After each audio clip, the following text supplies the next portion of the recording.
Those moments for me that is a dream come true. I grew up here, got opportunity. I remember sitting on the floor when I could sit Indian style and watch the Chicago Bulls win their first championship. I was 9 years old.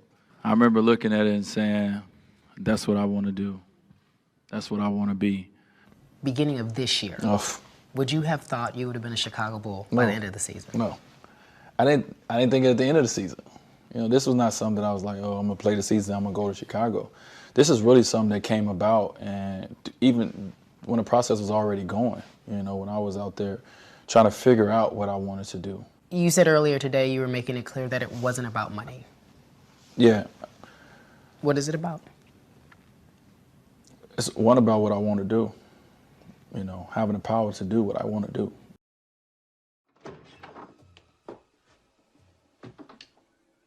Of course you're uncertain, Cal. Naturally, so was I, till I met him.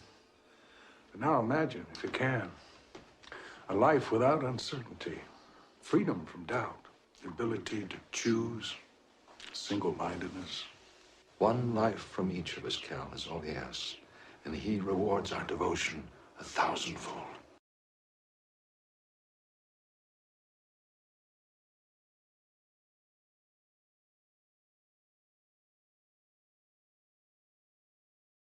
Having the power to do what I want to do. To have the power to control your own destiny. It's something amazing about that feeling.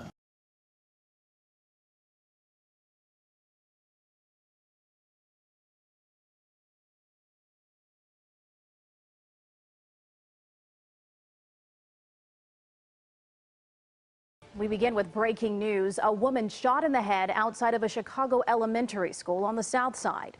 CBS 2's Dorothy Tucker is live outside that school in Washington Park. Dorothy. Where, Erica, the police are still here on the scene. We're still gathering information, but we are told that the 32-year-old mother was shot right outside of Dulles Elementary School, which is here in the corner of 63rd and Calumet. Now, police say it happened around 3:30 this afternoon. The woman was walking by the school pushing a stroller. She was walking with a man, and police say two men walked up to them and started shooting at the man. But the 32-year-old woman was hit in the head and the arm. The shooters, according to police, ran inside a nearby store. Friends say that relatives took the baby when the mother was rushed to the hospital. We just know she has 4 children, and she just moved in this area possibly about 4 months ago. She moved in this area, and I mean, it's just devastating right now. So we don't have any, we don't know what's going on right now. The family is at the hospital. Now, the woman was taken to Stroger Hospital. Police tell us that she has since passed away. Police still here investigating. 32-year-old Nakia Aldridge's connection with her famous cousin Dwayne Wade was a source of pride. She posted this family picture with hip-hop artist Common on her Facebook page from the NBA star's birthday party at his mom's Chicago home. But Friday, she was the one making headlines as one of Chicago's latest victims of gun violence. Police say the mother of 4 was pushing a stroller, walking to register her children at school Friday afternoon when 2 men opened fire, hitting her in the head and arm. They say she was not the intended target, but an innocent bystander.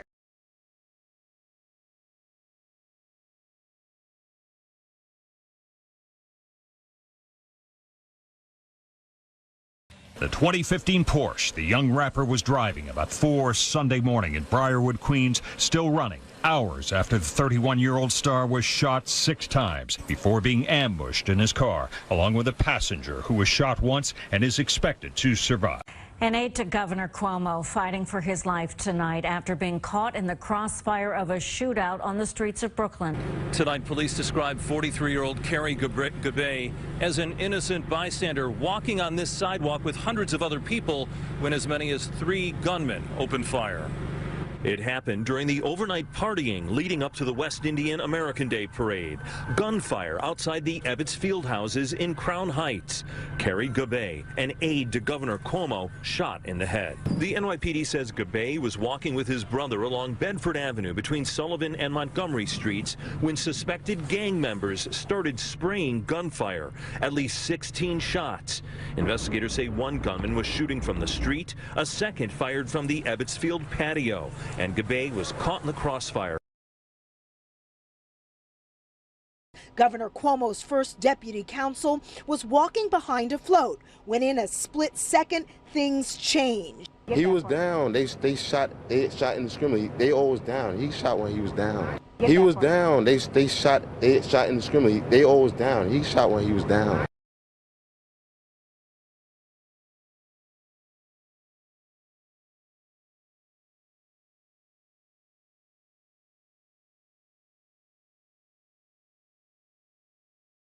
They shot indiscriminately. They always down. He shot when he was down. Kevin was there right with Kari when his best friend was hit in the head with a stray bullet. Authorities say the 43-year-old was caught in the crossfire, a gunfight. To my exclusive interview with Dwayne Wade. 1 week ago, his first cousin, Nikia Aldridge, a young mother, was killed in crossfire on the streets of Chicago. It has been the deadliest month in Chicago in 2 decades. And Wade, who is returning to the Bulls for the fall, spoke about how that community can come together and his family's personal tragedy. Let me just start out by expressing our condolences for your loss. I think it's so hard for people to believe your cousin, Nikia Aldridge, walking down the street, pushing her baby in a stroller, signing up for her kids for school, and she gets shot. It must have been shocking. Yeah, man, just hearing it again, it's tough. It was, I think, for our family, it was very tough, you know, so just the headlines alone, you know, mother walking down the street, you know, registering her kids in school, a mother of 4, you know, gets murdered. It's tough to deal with it. Yeah, she was doing all the right things. Police say the mother of 4 was pushing a stroller, walking to register her children at school Friday afternoon when 2 men opened fire, hitting her in the head and arm. They say she was not the intended target, but an innocent bystander. Hours later, Wade tweeted, "My cousin was killed today in Chicago. Another act of senseless gun violence. 4 kids lost their mom for no reason. Unreal. Hashtag enough is enough."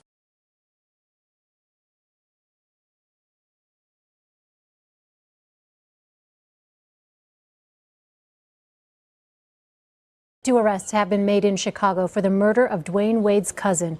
22-year-old Darren Sorrells is a member of a local gang, the Gangsters' Disciples. His older brother Darwin was previously in prison on a gun charge, but was let out early. He's considered a co-conspirator. Both men were on parole. 22-year-old Darren Sorrells is a member of a local gang, the Gangsters' Disciples.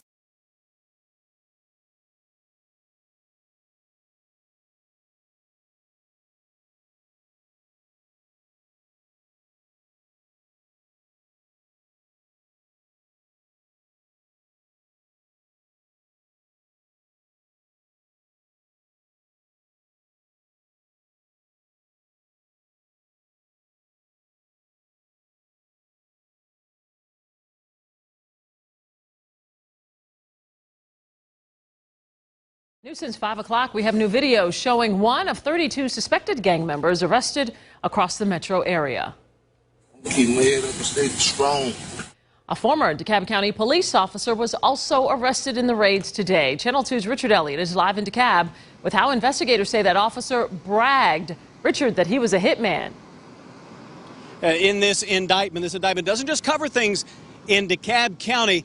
FBI conducted raids in Cobb and Paulding, also involves investigations in Valdosta, in Macon, and the city of Atlanta. But DeKalb's police chief told me he's disappointed. It also involves one of his now former officers.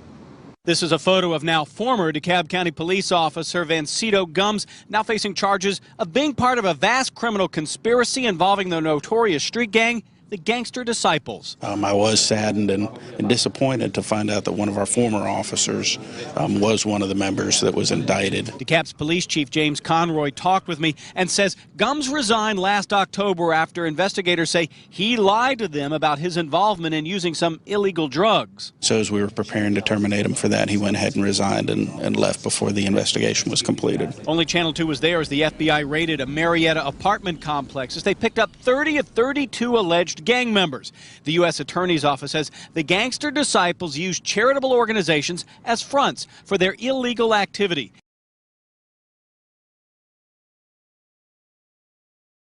The U.S. Attorney's Office says the Gangster Disciples used charitable organizations as fronts for their illegal activity. And according to the indictment, Vancito Gumbs bragged that he was a hitman for the organization. We're finna get good, y'all. Brett. No, where was I before I just sneezed my fucking brains out? So, those the gangster sets. Now, I think I told you before how Minister Fontaine and Larry Hoover got cool when they was in jail. So, Minister Fontaine brought the idea to David. And King David Barksdale, he liked the idea of clicking up all the sets in the Inglewood area, in most of the South Side, to make the Black Gangster Disciples. David threw this meeting, and this was the most important meetings of all. And this would make one of the strongest brotherhoods ever known in gang history. Now, this is when it gets good. Now, the meeting was on 64th in Halsted. Now, for you to know the area, you like, yo, that's Kennedy King College. Now, I'm finna blow your fucking mind with some real history. Now, this coming out of Gordon's mouth. So Gordon tells me, you know what Kennedy King at, right? And I said, yeah, I know what Kennedy King at. So he said, it's a field across the street. I know the field. And it's a building right there. And in that building is where we had our first meeting. So I'm like, word? I'm like, that's cool. What's special about the building? He showed me his ring. So I didn't pay no attention. I just looked at the ring like, get that finger out of my face, nigga. I want to see that shit. So I dipped. Now I went to go check the building out because I used to go to school at Kennedy King because I was going to take a GED course, but I got sidetracked, you should say. And it was a Masonic temple. The building, like, it haven't been touched in 20 years. Like, it's so old. It looks fucking raggedy, man. It's a big building. I mean, you could tell it got the old brick in it. When you look inside, you can't see shit. Like, the building looks totally deserted. It's spooky. I went back and talked to him like, yo, I went to it. Man, I think it's a Masonic temple. Then he showed me the ring again. He said, yeah, that's what it was. That's what it still is. Now, he's a Mason. Okay? Now, he tells me the rest of the story. So we had a meeting here, and I'm like, hold on. So how did the Black Gangster Disciples get to rent the building for the night? Like, who rents a building to different gangs? And you gotta remember, David was, his name hold weight. You know what I'm saying? He was the king of all kings. You understand? Larry Hoover, the chairman of the board. Yeah, I'm familiar. I know you're familiar with the power Larry Hoover holds to today. So it just always got me like, what happened? So I ended up asking him, was King David and Larry Hoover Masons at that age? And he gave me a smirk. He gave me the craziest look. He like a giggle, you know what I'm saying? And he never answered. That was the end of the conversation. That's all he told me. You know what I'm saying? He told me stories, how they fought, how they used to rumble, they didn't use guns. If you did have a gun, they didn't have to use it. You know what I'm saying? A bunch of shit that niggas know. You know what I'm saying? We know what happened back then. But I just could not understand what was going on. And then I look at a lot of the symbols with the gang, as far as disciples and the people. And a lot of them comes from the Mason doctrine. And it really gets me. Some of the laws is in the Masons rule book. So, I mean, it's good enough to say that BGD was started by Freemasons.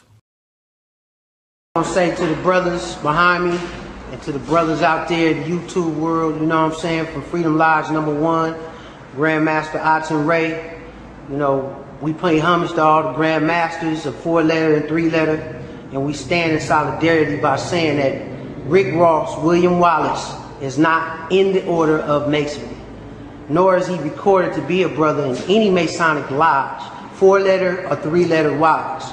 So we understand some brothers from the Gangster Disciples got a problem with the fake Ross being an Illuminati or Masonry. Let's just get the understanding.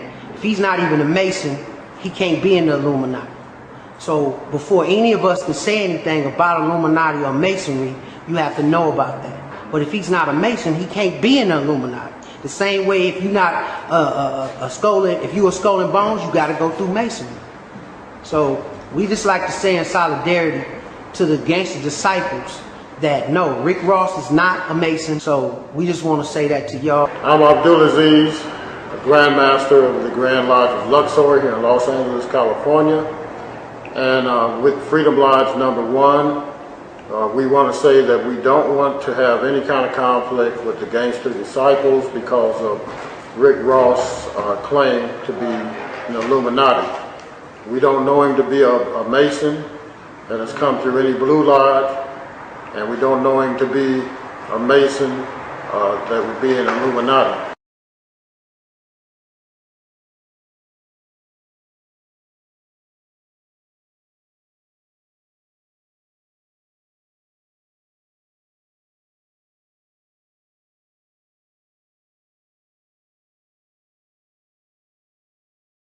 This is when it gets good. Now the meeting was on 64th in Halsted. 64th in Halsted. Still here on the scene. We're still gathering information, but we are told that the 32-year-old mother was shot right outside of Dulles Elementary School, which is here in the corner of 63rd and Calumet.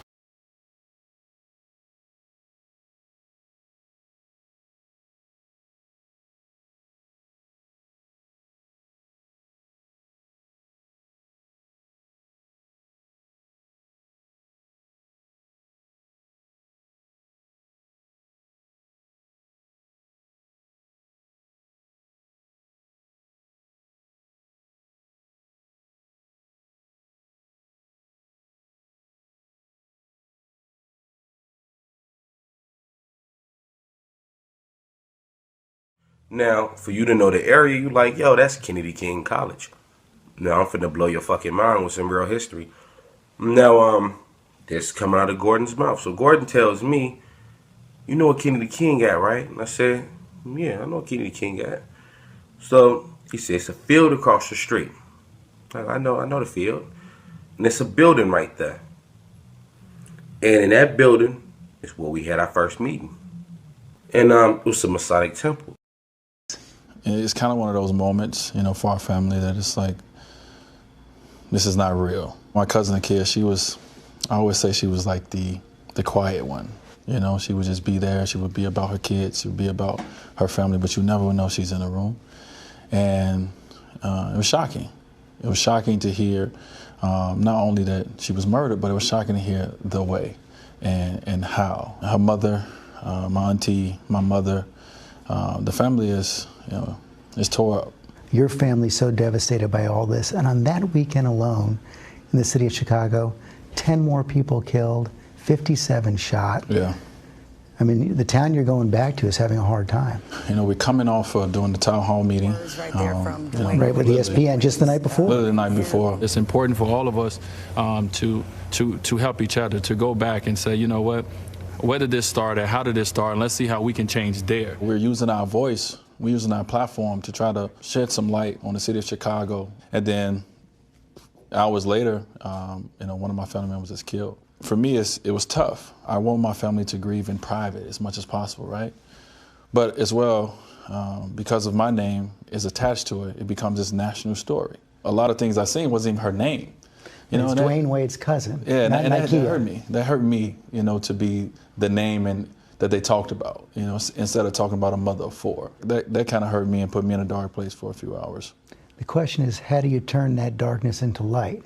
How do you use this platform? Yeah, because of my name being associated with it, you know, the light that shined on to the city, and now it's become a national conversation. It's such a complicated problem in Chicago. You got gangs, you got guns, you have this distrust between the community and the police. How do you deal with that? You know, my cousin was killed by one of the brothers that just got out of prison not too long ago. So, you know, guys go to prison and then we let them back out on the street. Months later. They're going to go back to what they're used to and what they know. So if it's something we can do with the prison that can help with work programs. When people come out, it gives them an opportunity to try to better themselves. This is coming back home for you. This is the city where you grew up. You knew this violence, this tension firsthand. I grew up in one of the, you know, probably one of the toughest eras when it comes to murders in the early 90s in Chicago. I grew up in that era of the same things that our kids going through now, of being afraid to go outside. How did you handle it? I was a kid who wanted to play basketball, who got lucky and was able to have mentors in my life to help me. And I think that's one thing that a lot of our kids today is missing, is mentorship. If we want to stop this epidemic, it's needed now. What do you say to your boys? You try to teach your kids right from wrong. You try to put them in situations. Hey, if this happens in school, what do you do? Okay? No, you don't do that, you do this.